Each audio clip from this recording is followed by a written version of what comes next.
Okie doke. So, I think this is going to be my, this is going to be the way I'm going to go with the counters as a test, when I do the, Caporetto there, the part of the Italian front. I don't know, what would you call this? My third version today of looking at it. So, yeah, when I was, putting on like these melty beads, I had these sticks actually way bigger than, here, let's zoom in, I guess.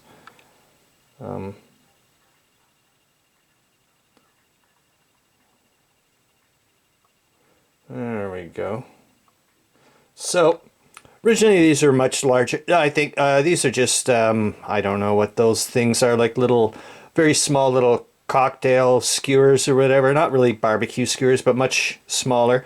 So like I said, it's just a super duper concept thingamajig. But since, like I said, I am going to go down this road, and which means my 3D printer is going to be, well, it's going to get a little bit of a workout, because, I mean, this is an easy thing to do for a 3D printer, but I'm going to be making, well, a fair amount of them. So anyways, originally when I did, I just chopped the skewers up in four, and they were much taller. I was just using those little melty beads. I think even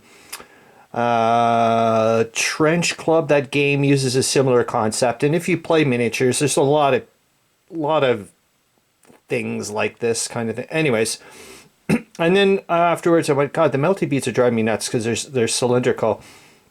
And I was like, hey, wait a minute, you've got those little alphabet things from the dollar store. Why don't you try those out? And actually the holes are much nicer, or like wider than where are you, you little bugger? Are much wider than the melty bead things. Like I just found it wasn't they just weren't sliding up and down. Anyways, afterwards I was like, well, I don't want the letters, I don't want everything sideways. I want to see up top. So I went, you know what, let's chop these down a little bit so they're just like little nibs, and just play. So what you see is basically, it's just, you know, things that I had lying around, leftover bits. So I just blocked off the top part of one of the holes to those little alphabet blocks, and I think this is the road I'm going to go. Let's see if I can, because it's going to be weird for me to manipulate with, maybe I should go right to left. Yeah. So let's pretend I can put, and I mean, I'm just, it doesn't mean this is what's going to be popped in there. I'm just, you know, having fun kind of thing. So let's see. So there we go. 10 supply points for maybe. An artillery unit. Artillery's present there potentially.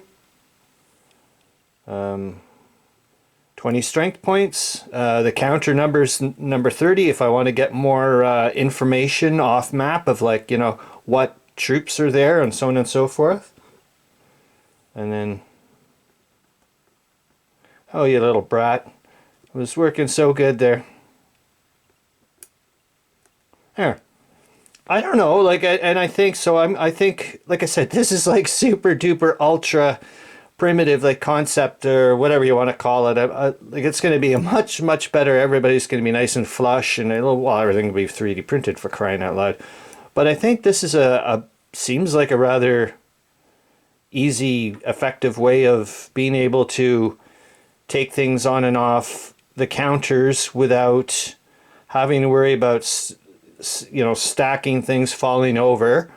And I'm still keeping the information relatively general so I can get an overall picture of what the heck is going on. Here, we'll zoom out again, just for fun. And then, like I said, when I want to get a bit more specific of what the heck's there, I can just go off map. Anyways, like I said, I think I'm going to go with these little tiny nibs, and then I'll tape off the whatevers, and I don't know. Doesn't seem like a ton. Like I said, it's a good practice yet again. I've got something small to practice with, and if it works, then catch you later, alligator, because I'm using that for the grand campaign. If it works.